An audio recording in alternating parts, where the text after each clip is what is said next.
biktima ng extrajudicial killings sa 7 anyos sa Sofia de los Santos noong 20. Kuya, mamalo ako ng Tulungan niyo ako! Tulungan niyo ako! Sorry! Bakit ganun palagi?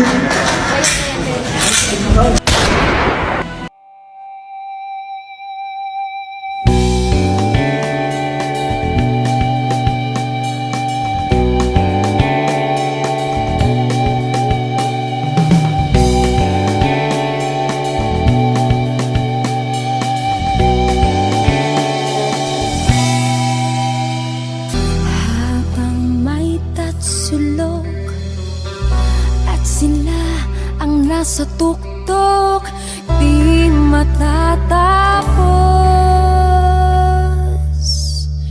itong gulo.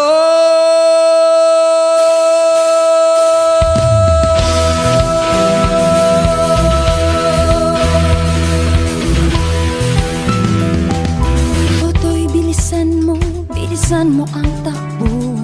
Ilagan mga bombang nakatutok sa ulo mo. Toto'y tumalon ka, dumapa kung kailangan, at baka tamaan pa ng mga balang tigaw.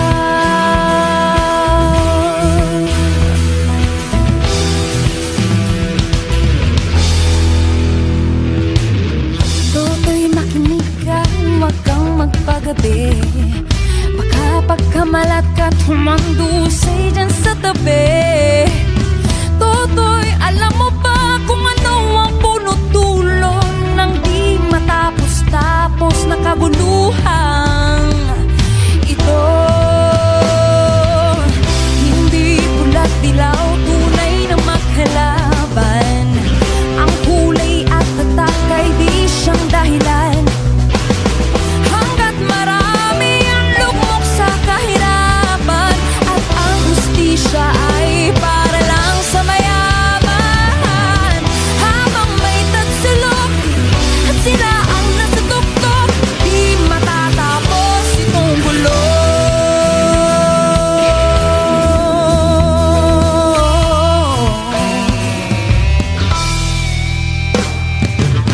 Iligtas ang hininga kay raming mga tao, at ang dating munting bukid ngayon'y sementeryo.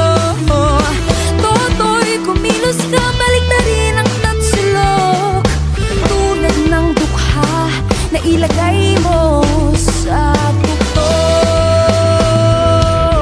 Hindi pula't dilaw, tunay na maghalaban.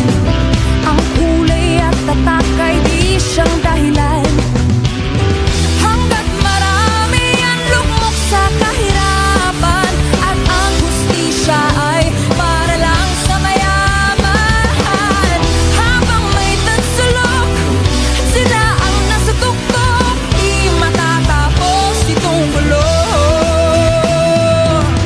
Habang may tatsulok at sila ang nasa tuktok, di matatapos itong gulo. Check this out. Ito'y kwentong paulit-ulit sinasambit ng lola't lolo kung paanong Pilipino dumanas ng mga dilubyo doon sa EDSA. Nagkaisa mga taong sawa na sa bulok na sistema.